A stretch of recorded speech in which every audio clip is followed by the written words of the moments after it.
I'm making a mistake now starting to mention this because I can't exhaust the list. But let me say, I really want to thank you all for being with us. ASEC has also been very supportive to us. And I want to start by acknowledging council members before I make my comments. The council members of the Institution of Engineers of Kenya, I'll request them to stand up so that we can see them because they're the one who planned this convention. All council members, kindly. Yes, council members are not paid. They really sacrifice to serve the engineers. And so I want to appreciate this table we have our second vice president, Engineer Christine Ogut. In this table we have our first vice president, Engineer Harrison Keter. Next to her we have Engineer Flora Kamanja, the council member. Next to her we have Engineer Jennifer Korir, our Honorary Treasurer. We have Engineer Jackton Mwembe, who just left the stage and is a Honorary Secretary. We have Engineer Jennifer Gashe, who is a council member. We are more than that, and I'm sure we'll be seeing more. I also want to appreciate our Secretariat. Secretariat, please stand where you are. We do have Secretariat that now runs operations. Now, I know they are all over, organizing, making sure that we are comfortable. And so maybe we'll see all of them when they are done over there. Now, friends, our colleagues, and our partners, good morning. My name is Engineer Shammah Kiteme, and I'm the president of the Institution of Engineers of Kenya, those who are seeing me for the first time. And I'm very honored to be with us this morning because this convention, being the 32nd, tells you we have had 31 conventions before. And this is a highlight of the success of the Institution of Engineers of Kenya. And I can never be more proud as a president that every year we've been able to hold this premier event. And so we're here today to launch this convention, the 32nd IEK International Convention. And we've been planning this for the last 7 months. Now we are at that point that our society, our country at large needs to know what we have been thinking, what we have been planning, and how it impacts our country at large. It is therefore important that today we have this media launch, which is basically to engage the country, to engage the society at large. And I'm saying that carefully because every other time as IEK we do something, we think we are doing it just here, only to get feedback from as far as Ghana, South Africa, that we were watching you. This, like I said, is the biggest event that IEK holds every year. And this year, the convention is being held at the Pride in Paradise Hotel in Mombasa. And we'll be gathering at Pride in Paradise from 25th to 28th this month. This year, again, the theme is Engineering the Roadmap for Kenya. This theme is actually intentional. And also, from last year, we have been fashioning and packaging the annual convention as a forum to set the agenda for the country. And make no mistake, engineers are setting the agenda for this country. We're therefore looking into setting the agenda for the country for the foreseeable future. We believe that the thinking for the future has to be done today, and the thinking has a lot to do with engineers and engineering. Just this year, on August 27th, IEK laid out the path to employment of 10,000 engineers. That was not a selfish odyssey.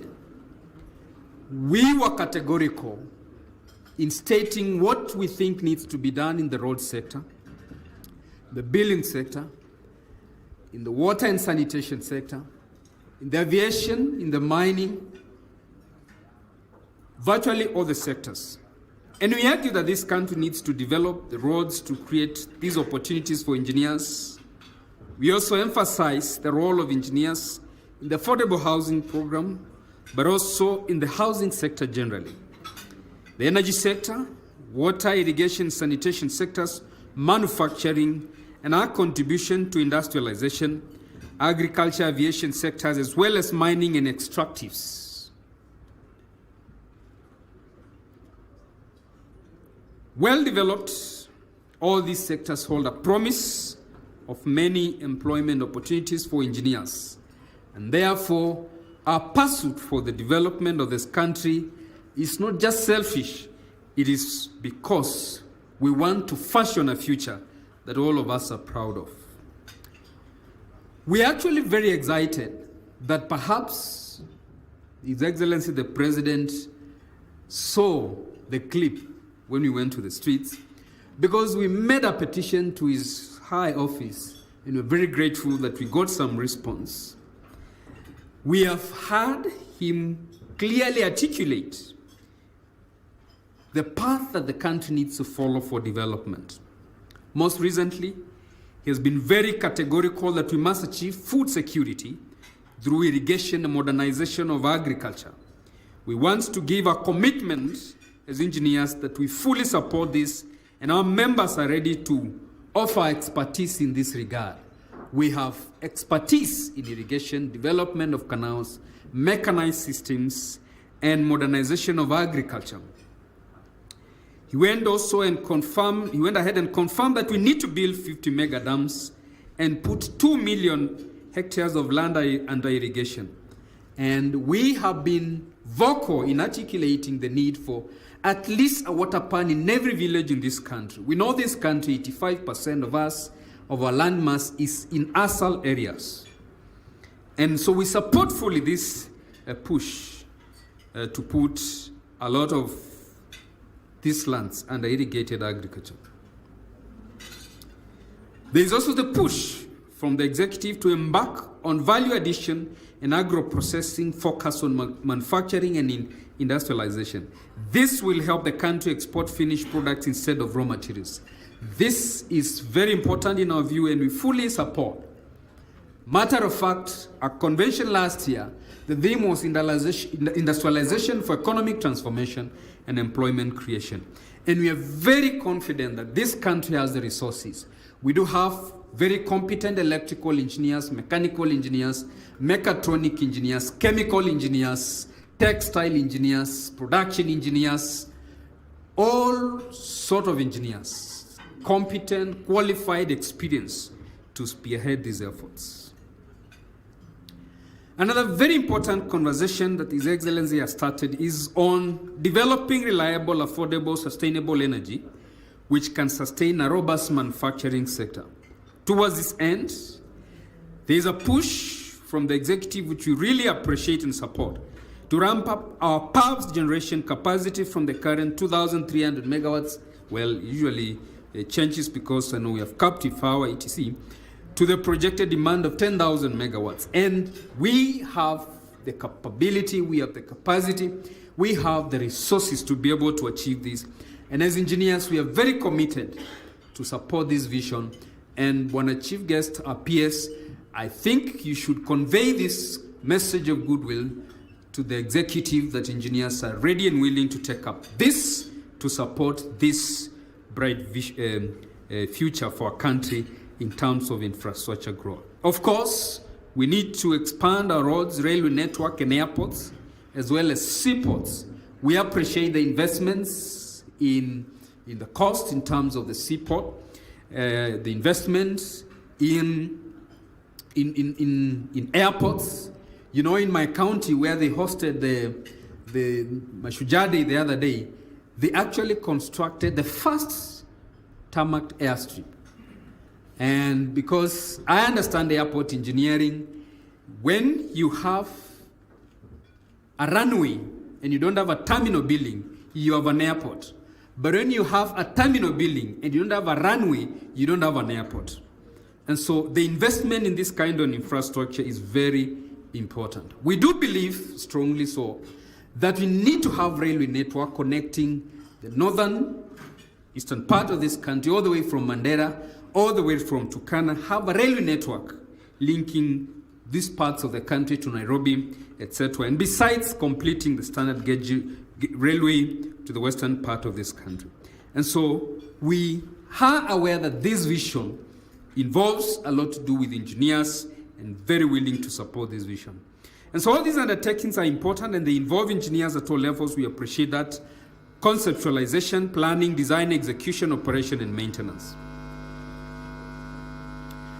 We are very confident that all these measures, if implemented, will create opportunities for engineers. And this is exactly what we are seeking when we have this kind of convention and we make it a national conversation. Now, the world is changing and changing very fast. My colleague, President, Institution of Civil Engineers in the UK, is making a case and saying that while the engineer will not be replaced by AI, the engineer will be replaced by an engineer who is competent with AI. And therefore, as the Institution of Engineers of Kenya, we are having these conversations to update ourselves so our members the standards that we need to continue to practice competently. We must therefore look at how realistically we can develop this country in the lines already highlighted. But the discussions on the wider policy and governance issues are also relevant and important so that we can make sure that every sector that our members are playing a role in is well highlighted. This convention, therefore, which is taking place, like I said, from 25th to 28th this month, actually the next, it is under 3 weeks now, we have confirmations that will be joined by policymakers, we have contractors, we have practicing engineers, we have manufacturers, we have innovators, and this will gather to make sure that the conversations that we have are able to shape the future of this country. We are joined actually by foreign delegations, and as of yesterday, we have about 30 of them who have already confirmed, all the way from Singapore. We have confirmations from Russia, and locally Nigeria, Ghana, South Africa, and many others that are willing to join us in this conversation. It's therefore my joy and honor to invite all of us watching us, listening to us, and those whose message will reach, that you join us, and especially those who have interest in the infrastructure sector, to make sure that you attend the convention. You have an option to attend physically, and Pride-In is a good venue, but you can join virtually, those who are not able to attend physically, so that then you can be part of the conversation. The other way you can join us, you can partner with us and be part of the convention through partnership. We have packages in this regard, but also you have an opportunity to exhibit what you do on a daily basis, so that then you have the highest audience of engineers. We do hope that by the time all of us are gathering in Mombasa, we will be over 3,000 of us, because we have seen this convention growing over the years, and it's become a center of conversations. Therefore, I'm very sure, because I've been involved in the planning of this convention, it's going to be a wonderful sessions. There are going to be wonderful sessions for all of us to take part in, and an opportunity that you do not want to miss. Let me conclude by saying that we are part of a global body of engineers. We are members of World Federation of Engineering Organizations, and the President of World Federation of Engineering Organizations is joining us. We are members of Federation of African Engineering Organizations. We have made effort as Institution of Engineers of Kenya to join and to be partners with international players. And I know that you know now that we have AI and robots able to do what engineers are doing. I have witnessed myself a robot that is able to painting, and take up work that can be done by 30 painters. Robots are now doing measurement and they are monitoring construction through digitization of construction sector. They are doing measuring, they are doing pouring of concrete and leveling. I've seen robots that are actually doing excavations and digging, making sure that we don't expose people to dangerous kind of work. And our engineers need to be updated in this regard.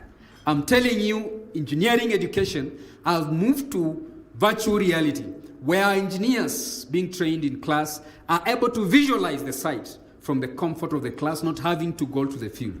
And we are aware this is happening in the world, and we must catch up. So part of the conversations we're having is to make sure that we are aware of what is happening and we can upgrade ourselves. But most importantly, that we are going to play our leading role in transforming this country. And therefore, all of us are invited. We want to invite everyone, especially in the media, carry this message across so that we can, all of us, converge in Mombasa for this conversation. It's going to be big, it's going to be a blast, and therefore, anyone in the interested in the infrastructure sector, you cannot afford to miss this. Thank you very much. I now want to invite our chief guests to be able to make his speech. Engineer Mbugo has been very close to the institution, and we are very privileged to have you today, our peers.